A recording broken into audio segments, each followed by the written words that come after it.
Ele fez o evangelismo aqui nosso, né? Eu confesso que eu não estava conhecendo ele, não. O irmão está assim, veio um aspecto mais jovem, né? Mais melhorado, né? Graças a Deus, irmão. Não é que o irmão estava naquela época, mas está um aspecto mais jovem, que eu estava não conhecendo o irmão, né? Entendeu, irmão? Então, pela graça de Deus, hoje, nós temos o irmão aqui pregando conosco nós que participamos do evangelismo lá, irmão, nós gostamos muito do estilo do irmão José, né? Nas suas mensagens, tá bom? Então, que nesta manhã, irmão José, que Deus abençoe ricamente o senhor. Que o Espírito Santo possa estar lhe acompanhando nesta mensagem. Bom dia, feliz sábado. Cadê o povo? Estava cheio esse lugar aqui, sumiu? Eu quero despedir os irmãos, fiquem à vontade, tudo bem? Senão eu vou ter que estar pregando assim para você e depois para a igreja. Quem está feliz aí, levanta a mão, só quem está feliz. Se você está mais feliz, diga glória a Deus. Mais feliz ainda, diga aleluia. É isso aí, olha para o teu irmão e diz assim: Deus vai abençoar você hoje. Mas fala com convicção, rapaz. Às vezes você fala uma coisa tão bonita, mas sem convicção, como é que o outro vai crer? Agora olha para a mesma pessoa e diz assim: ei, então presta atenção no sermão. Ficar andando aí, nos corredores, indo para o banheiro, o Espírito Santo vai te agarrar por aí, meu irmão. Queridos, quero já agradecer o Acácio, o jovem Cássio. Eu dei uma melhorada, né, como o irmão disse. Alguns dos irmãos não estavam nem me conhecendo pelo aspecto físico que eu estava quando fiz o evangelismo. Não era o Geise. Nossa Deus, irmãos, eu sou um milagre. Estar aqui nessa manhã é um milagre. Oi? Não mudou muito não, né? Eu gostaria de abrirmos as nossas Bíblias no livro de Eclesiastes, capítulo 9. Eclesiastes, capítulo 9. É bem um texto bem conhecido. Eu acho que eu não preguei aqui, né, Cássio? Irmãos, todos encontraram, sim ou não? Quem achou, diga amém. Se você não achou, diga amém. Espera. Vou esperar a Valéria, né? Até a Valéria mudou um pouquinho, irmãos. Cresceu o cabelo. Olha a benção. Meus irmãos, antes de lermos, eu quero pedir que vocês orem em favor do esposo da Lola. O nome dele é Vando. Vando sofreu um acidente de moto e se encontra internado. Passou mais de 30 dias entubado numa UTI. E através das orações, o poder de Deus, ele já saiu da UTI. Mas nós precisamos ver esse irmão andando e congregando junto conosco. E eu gostaria que vocês orassem em favor desse irmão. Tudo bem? Você já está com a Bíblia aberta, feche seus olhos. Pai querido, muito obrigado por essa manhã de sábado, pela oportunidade de estarmos com a Tua palavra aberta em nossas mãos. Que privilégio! Nós não te pedimos a inspiração porque acreditamos que ela já é inspirada. Nós imploramos o poder para compreender o Teu propósito para a nossa vida nessa manhã, em nome de Jesus. Amém. Eclesiastes capítulo 9, iremos ler a partir do versículo 7. Quando diz assim a palavra de Deus: vai, pois, come com alegria o teu pão e bebe gostosamente o teu vinho, pois Deus já de antemão se agrada de tuas obras. Em todo tempo seja alva tuas vestes e jamais falte o óleo para tua cabeça. Goza a vida com a mulher que amas todos os dias da tua vida vulgaz, os quais Deus de antemão te deu debaixo do sol. Porque esta é a tua porção nesta vida, pelo trabalho com que te afadigaste debaixo do sol. Tudo quanto te vier a mão para fazer, faze conforme as tuas forças, Porque não há lei para onde tu vais, não há obra, não há projeto, não há conhecimento e nem sabedoria alguma. Até aqui. Irmãos, eu não sei se esse texto a gente já começa falando amém, ou se a gente começa falando misericórdia. Tem parte para as duas, sim ou não? Amigos, parece que esse texto, ele nos indica que Deus nos criou para termos prazer, sim ou não?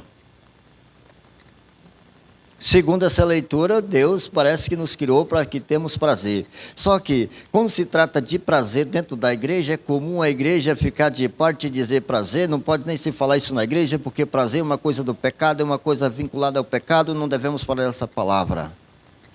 Mas nessa manhã nós vamos estudar 3 fontes de prazer. O prazer do homem para consigo mesmo. Nós precisamos ter prazer de existir. Prazer de olhar no espelho e dizer, eu sou a imagem e a semelhança de Deus. Prazer de amanhecer o dia e com vontade de adorar a Deus. Prazer de buscar a Deus, estudar a lição, meditar junto com a família. Prazer de orar, prazer de buscar. Prazer de viajar, prazer de trabalhar. Temos que ter prazer. Nós fomos feitos para ter prazer. O homem tem que olhar no espelho e dizer, eu não sou qualquer um. Porque eu sou a imagem e a semelhança de Deus. A outra fonte de prazer é o prazer do homem para com o próximo. A lição falou um pouquinho do próximo, né? Inclusive é o segundo mandamento, o maior. Amar o próximo como a ti mesmo. Nós precisamos ter esse prazer de estar entre as pessoas. Nós, como cristãos adventistas que somos, que professamos seguir um Deus de poder, um Deus de maravilha, um Deus de misericórdia, um Deus que já está prestes a vir. Nós precisamos ter prazer de estar no meio das pessoas. Prazer de ir na casa do irmão, orar com ele, saber o que ele está passando, dividir as situações com ele. Precisamos ter prazer de se reunir. É comum nós se reunirmos somente nos dias de culto, sim ou não? E hoje ainda está aí algumas situações de algumas igrejas. A maior infelicidade que eu tive na minha vida esses dias foi saber que uma igreja que eu fundei, que sou membro, os irmãos não vão mais para os cultos na quarta-feira nem domingo. Fica no conforto de sua casa, um culto online. Ei, que prazer é esse de estar na casa de Deus? Amigos, e ainda vem aquela chamada no grupo assim, ó, online, não assiste um culto. Meu prazer de estar na casa de Deus, disse quem? Salmista Davi. Amigos, prazer de estar no meio das pessoas. Mas tem pessoas que parece que não tem muito prazer de estar no meio dos outros, sim ou não? Não tem aquelas pessoas que você está conversando ali em uma roda de amigos e de repente alguém aparece, aí você diz, olha, quem está vindo ali? E já muda o assunto e já desviou. Sim ou não? Essa é uma pessoa que não tem prazer de estar no meio dos outros. Se ela chega, estraga a felicidade dos outros. E a última fonte de prazer é o prazer do homem para com Deus. Nós precisamos entender que somos filhos de Deus e temos que ter o prazer de estar com Deus. Isso envolve a oração, o estudo da lição, meditação e participar dos cultos. Vim todos os cultos, embora esteja só você e o pregador. Você tem que ter prazer de estar na casa de Deus. Você viaja, você vai para lugares longínquos. Você não está na sua igreja no dia de culto, mas é quarta-feira, você é um adorador, você tem prazer de buscar a igreja. E não importa se você está na sua igreja ou não. E essa fonte de prazer do homem para com Deus envolve a adoração. E é com essa fonte de prazer envolvendo a adoração, que nós vamos gastar a maior parte do nosso sermão. Eu te convido a abrir a sua Bíblia no livro de João, capítulo 4. Evangelho de João, capítulo 4. Vamos descobrir um pouco da adoração, prazer de adorar. Verso 22, quem achou, diga amém. João 4, 22 diz o seguinte: vós adorais o que não conheceis, nós adoramos o que conhecemos, porque a salvação vem dos judeus. Mas vem a hora, e já chegou, em que os verdadeiros adoradores adorarão ao Pai em espírito e em verdade, porque são estes que o Pai procura para seus adoradores. Deus é espírito, e importa que seus adoradores o adorem em espírito e em verdade. Aqui vamos trabalhar nosso sermão em cima desse contexto. Deus é espírito. Ei,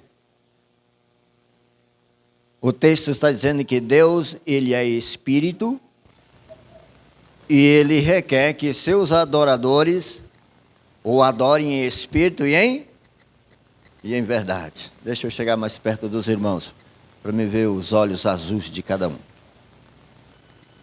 Deus é espírito e se importa que seus adoradores o adorem em espírito e em verdade. Olha o espaço. Preciso adorar a Deus. Eu preciso ser um verdadeiro adorador para que adorem a Deus em espírito e em verdade. Porque eu posso adorar. Eu posso ser um adorador. Mas se eu não adorar a Deus no espírito e nem for de verdade, eu não sou o adorador que o Pai procura. Eu quero apresentar aqui um adorador que adorou a Deus, foi no espírito, só que não foi de verdade. Estamos falando de Caim. Caim recebeu ensinamentos que era para adorar a Deus mediante a oferta de animais, sim ou não? E ele resolveu adorar a Deus mediante o que ele idealizou. Deus aceitou essa adoração, irmãos? Sim ou não? Não. Foi rejeitado. E porque foi rejeitado, planejou a morte do irmão, covardemente. Deus não tinha pedido para ele ser um adorador verdadeiro? E por que não? Amigos, quero apresentar outro adorador também. Eu costumo chamar esse adorador de adorador ganancioso. Estamos falando de Ló. Conhecia o caminho, conhecia a verdade. Eles saíram de Ur dos Caldeus, pararam ali em Harã, tiveram os problemas que os irmãos já sabem. Só que eles foram estendendo as suas tendas. E eles foram crescendo financeiramente, familiarmente. Eles tinham escravos, tinham bois, tinham gado, tinham ovelhas. A ponto de não dar mais certo viver a convivência ali de Abraão com Ló. Estavam brigando os pastores de Ló com os pastores de Abraão. Abraão agora chama Ló e diz: ei, para que não haja problema entre mim e problema entre os teus empregados e os meus empregados, vamos fazer o seguinte: não dá mais para continuar juntos. Você escolhe um local para você. Chamou Ló e colocou: estar aqui diante de nós. Se tu for para a direita, eu irei para a esquerda. Mas se você escolher a esquerda, eu irei para a direita. E a Bíblia diz que Ló bateu os olhos nas planícies, ali naquelas campinas que davam sequência aos caminhos de Sodoma. E a cobiça, foi pego pela cobiça e saiu espalhando as suas tendas até chegar em Sodoma. Quando ele chegou lá em Sodoma, irmão, Sodoma representa o inferno. A Bíblia diz que Deus não suportou de ver o sofrimento de Ló, pelo que via e que ouvia. ali naqueles homens sanguinários, aqueles homens que faziam a vontade do inimigo. E aquele adorador vivia lá sofrendo a culpa, o sentimento de culpa. Mas Deus enviou o socorro e mandou os anjos ir lá. E sabe o que esse adorador fez? Quando os anjos chegaram, eles vieram com um cronômetro certo, girando, tempo. Ei, igreja, tempo. Ele não valorizou. E quando eu era pastor batista, eu pregava que a esposa de Ló se virou numa estátua de sal porque amava os bens da casa. Mentiroso, ô pastor mentiroso, não está escrito isso. Amigos, Ló só perdeu a esposa porque foi um adorador teimoso, cobiçoso e teimoso. Presta atenção, queria casar as filhas com aqueles homens maus. As filhas estavam noivas. Os anjos chegaram e disseram: ei, vai ser destruída essa cidade, vamos sair daqui correndo. Sabe o que esse adorador disse? Eu tenho 2 filhas, elas estão prestes a casar e eu só posso sair daqui depois do casamento. Os homens eram tão maus que a história diz que eles notaram a presença dos 2 anjos e vieram para tentar abusar sexualmente dos anjos. Olha a audácia.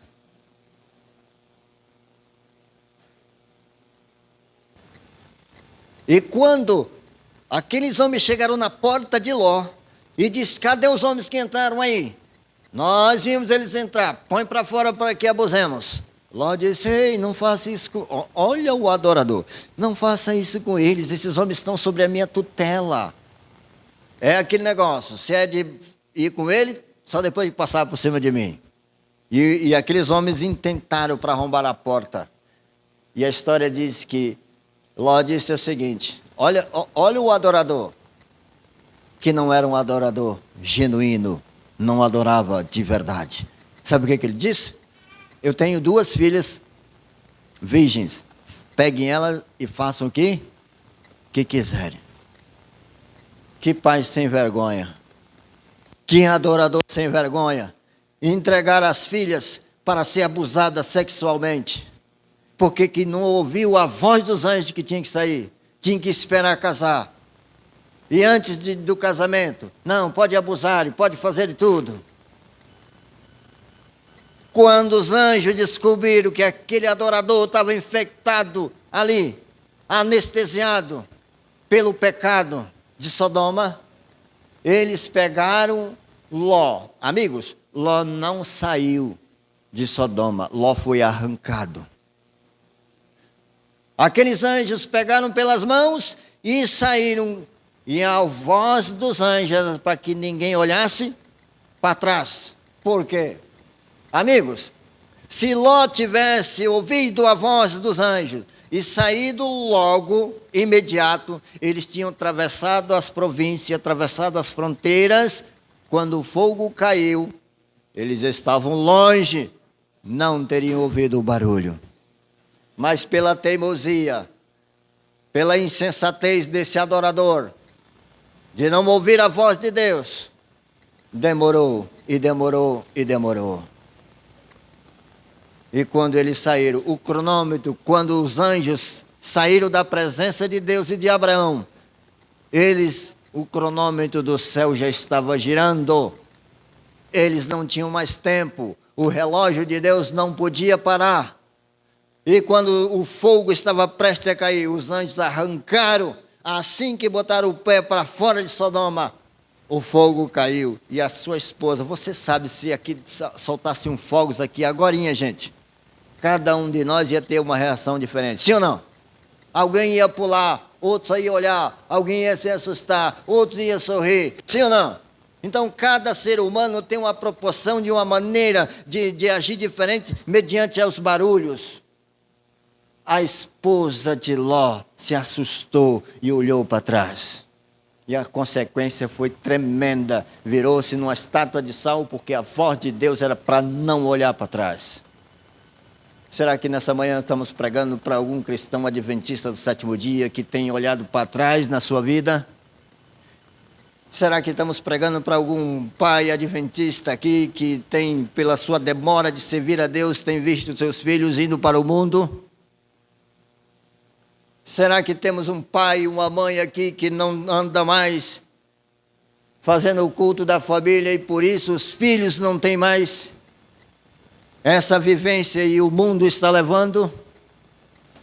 Não faça como Ló. Ouça a voz de Deus enquanto é tempo. Porque desde quando Jesus entrou no santuário celestial, o cronômetro do céu girou. A contagem é regressiva e esse relógio já está prestes a dar o seu percurso final. Queridos, mas nós temos também um outro adorador chamado Abraão. Quando se trata de Abraão, aí sim, esse aqui é um adorador que adorava a Deus de espírito e de verdade. Um homem ficando velho, recebeu a promessa de ser o pai de uma nação. E a promessa não vinha. Quantos anos tinha Abraão quando foi pai, irmãos? Vocês lembram? Quantos anos tinha Abraão, irmão, quando nasceu Isaac? Oi? Vocês estão com... Ele foi pai aos 90 ou aos 100? Está dividida a opinião, não está? Irmãos, você sabe o que é você com 90 anos, com 100 anos, e ter a promessa de ser o pai de uma nação? Aí o garoto nasce. Quando chega no processo da juventude, Deus agora chama Abraão e diz: ei, eu sei que você me ama, mas só que presta atenção, você é um adorador, não é? Então, vem cá, eu quero que você pegue seu filho e sacrifique no altar de tijolo e ofereça para mim. Isso doeu o coração do adorador, não? Na velhice, ter um filho, e agora Deus pede o filho. Peraí, mas ele era adorador.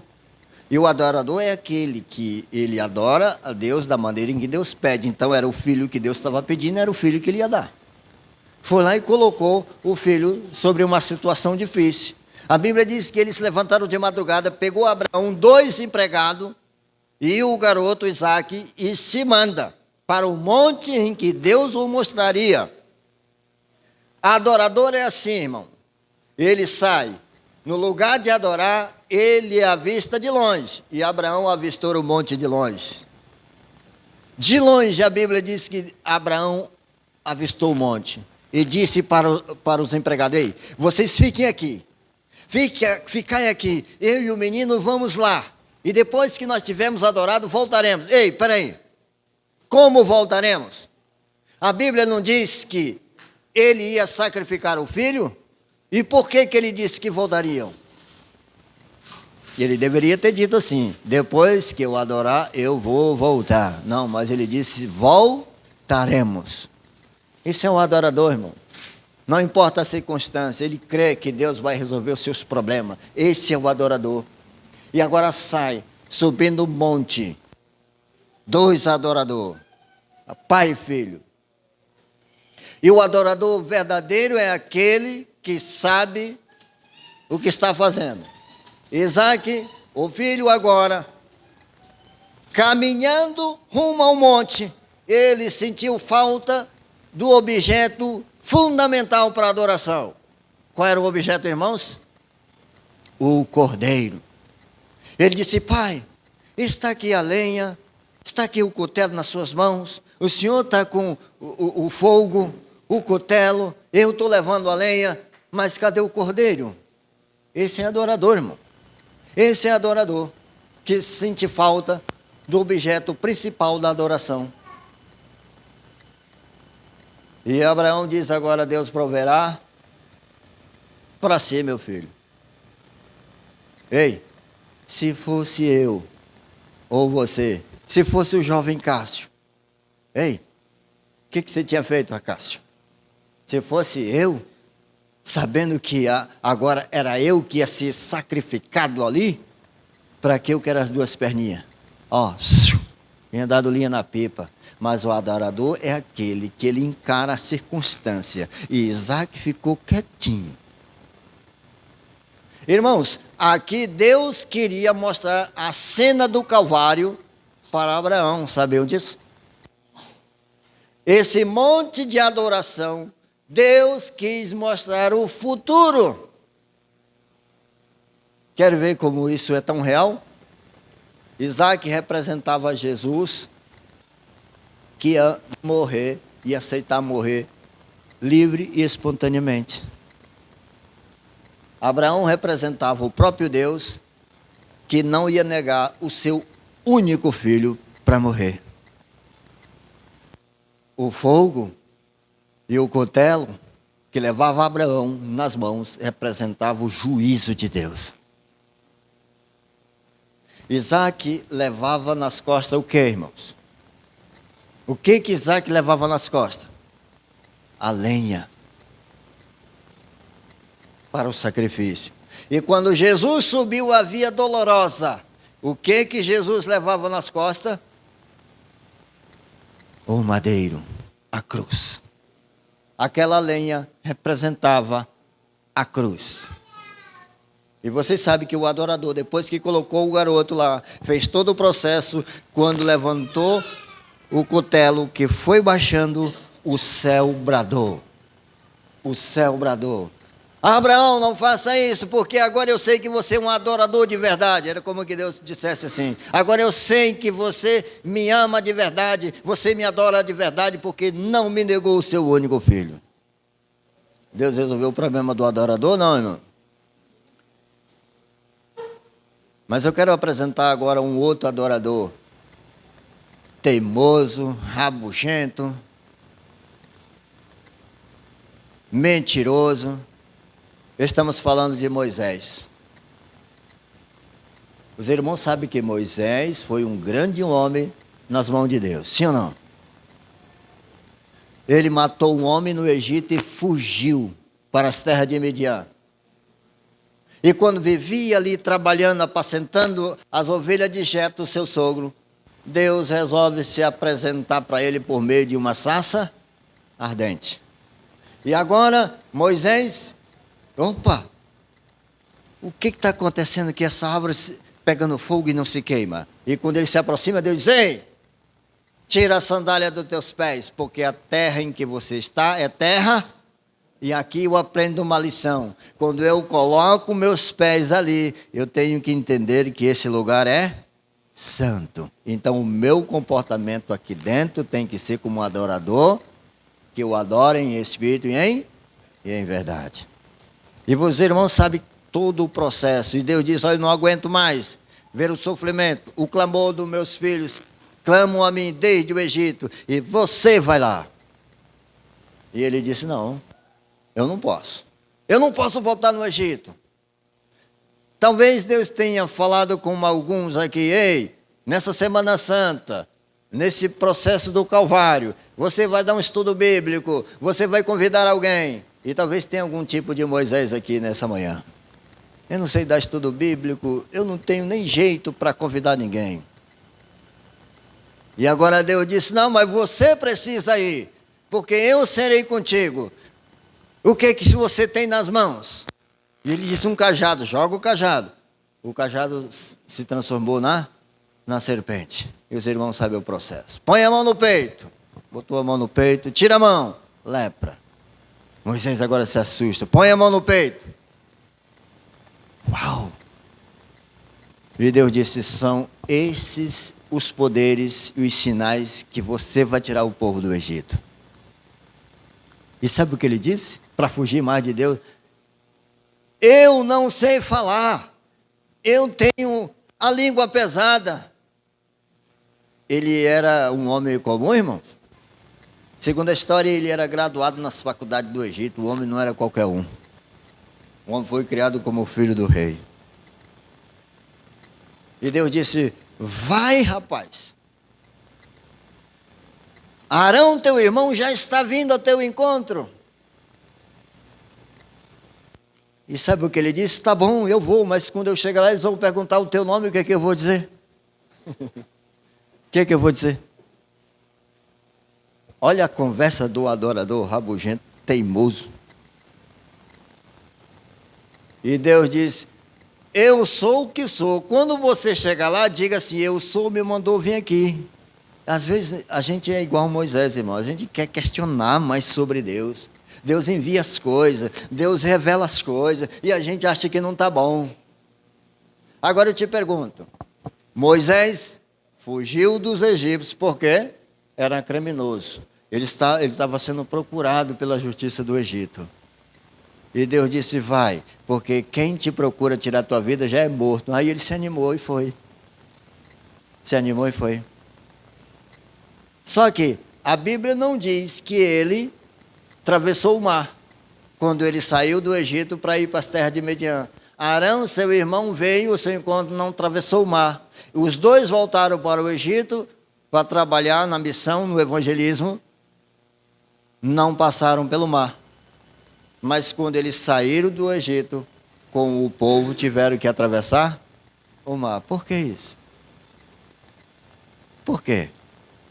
Se você pegar as cartas de Hebreus, você vai lá descobrir que o mar foi o batismo deles. Todo aquele povo foram batizados no mar, diz a história. E agora, quando eu era pastor batista, eu pregava que Miriam cantou uma música e Moisés enfiou a vara ali e tal, e o mar se abriu. Outra mentira do pastor. Não foi fácil. Foi clamor e clamor. Foi tão duro que eles viram os inimigos chegando e alguns foram se entregar. Porque sabiam que não tinham chance. E agora, Moisés se apresentava para Deus e dizia assim, Senhor, o povo quer socorro. E Deus dizia a Moisés, fala para o povo que marche.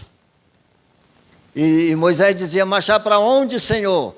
Temos montanha à esquerda, montanha à direita, marchar para onde? E ele dizia, Moisés, fala para o povo que marche. Marchar é para onde, irmão? Para frente.